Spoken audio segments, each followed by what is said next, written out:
Hello everyone, my name's Ruben. I'm from ROLI, product specialist at ROLI.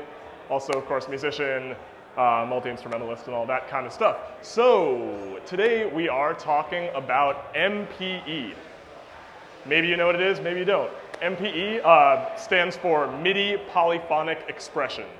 Actually, until recently, it used to stand for multi-dimensional polyphonic expression, which was definitely more of a Star Trek technology name, a little bit more exciting, but perhaps MIDI is more descriptive about what it actually is, right? So MPE is based on the MIDI standard, as it sounds like.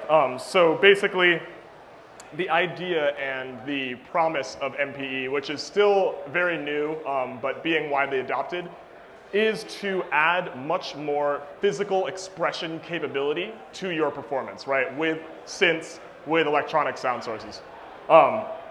Because, for a long time, if you think about it, there, has been so much amazing development on the sound design front and on actual synthesizers, and, different capabilities of the synths. For a while, they were primarily developments in the sound level as opposed to the actual controller level, right? The way that you interact with the device to create these sounds. Many synthesizers, you interact with your sound design through knobs, maybe through some wheels, faders, pedals even as inputs, or if you're really inside of the box, you're working in a DAW, you're going to be dragging around automation lines. So the idea behind ROLI's products and some other awesome products we're going to be hearing from Sensel later is to basically give you more physical control over your sound by embedding sensors into the actual playing surface.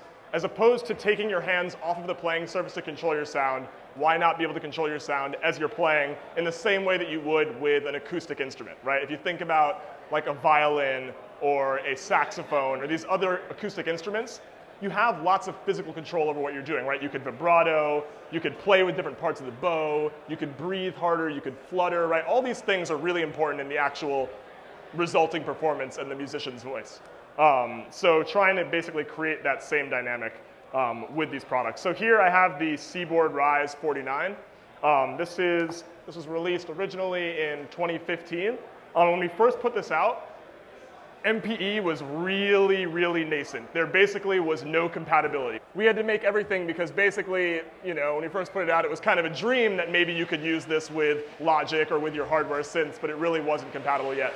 Fast forward a couple years, last year NAMM, MPE was actually adopted into the MIDI standard officially, which is really cool. So many DAWs now have MPE compatibility, and lots of synths, in fact, even some hardware synths now are really building this in a really cool way. So I'll kind of show you a little bit about what the idea is through these instruments, but don't want to spend too long so we can also get Sensel up here to talk about some stuff. So I've got the Seaboard, and I have also some light pad blocks here. Both of these products employ our C interface technology, which detects your finger touches in what we call 5 dimensions of touch. But theoretically is actually 3 dimensions, right? But being able to interpret these in different ways. So, for example, can you guys hear this all right? So the Seaboard is laid out like a piano, right? You can play it the same way that you would. But a piano only responds to 1 dimension of touch, right? Velocity, how hard you strike the keys. So of course you can do that here as well. But the idea is now, how could you add so much more to this, right? So the first thing you could do is you can press into the surface, so otherwise known as polyphonic aftertouch, right? So I could play something. Right, you can see that as I'm pressing, I'm getting this response, right? I mean, there are some more exaggerated sounds you could maybe hear, like.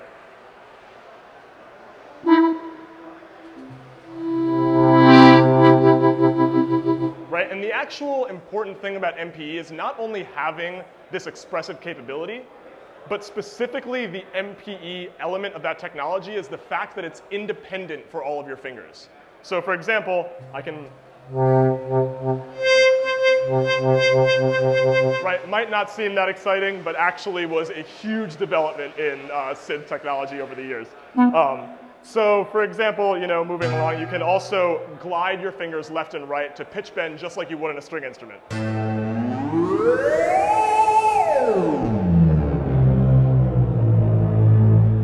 And really cool again because you can actually pitch bend in opposite directions, right? So I could take a chord.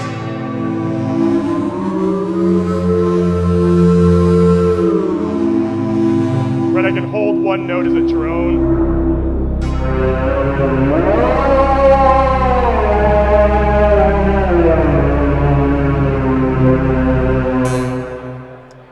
So you can also move up and down on the y-axis. This is what we call slide. This could be for any kind of modulation, basically. Right, so here we're adding some reverb, making the sound brighter, a couple different things. But the cool thing is that, of course, this technology can be used for whatever you want. So for example, this would be to mix between two different sounds. So say we have like an orchestral string patch at the bottom, and then as we move up, it becomes a choir, right? And again, all these things can be independently mixed with all my fingers.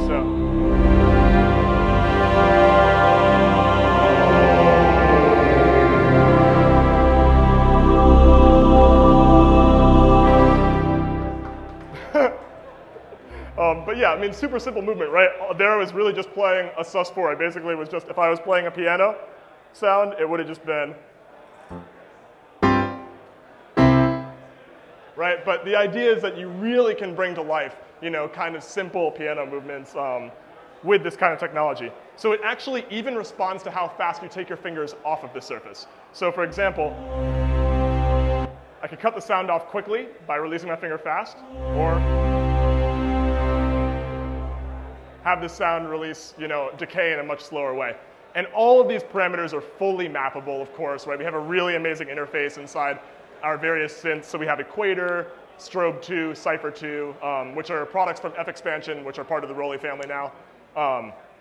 So it's really amazing to be able to kind of control your sound in a tactile way, right? I think of it as bringing more of an acoustic feel to electronic music.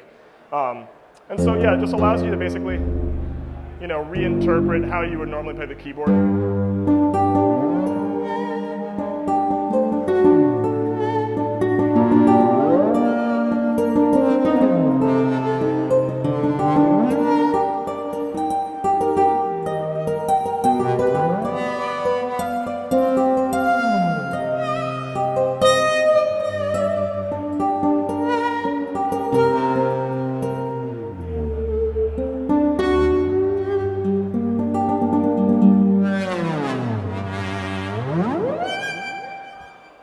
So yeah, you can do different stuff like that, right? That's using kind of a, thank you, mixture between, you know, acoustic sound sources, electronic sound sources. But one of the other really big advantages of MPE is that you can, let me just make sure I'm doing the right thing here, is that you can also really realistically impersonate acoustic sounds in a really exciting way. So for example, let's see which.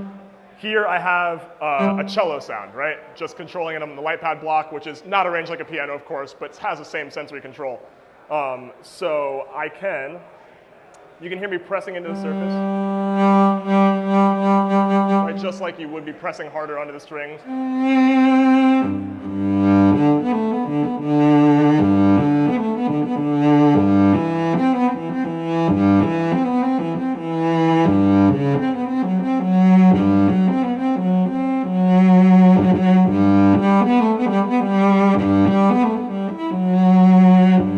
So, you know, really being able to bring life to your instruments. I mean, if you're playing a sax sound.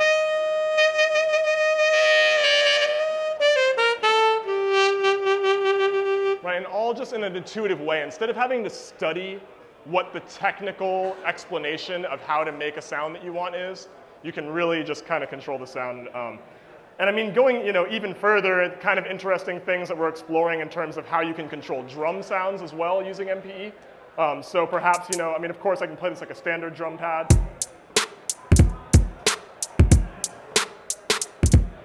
But I can also use these dimensions of touch to control drums. So for example, I could take the sound, this hi-hat, create like a note repeat pattern by sliding my finger up, pressing into the surface to increase the speed, right?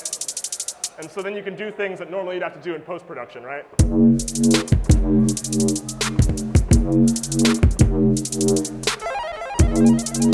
You know, all kinds of fun things, right? You can always find out more at ROLI.com. That's where you can get, you know, all these products and everything else. Thanks a lot.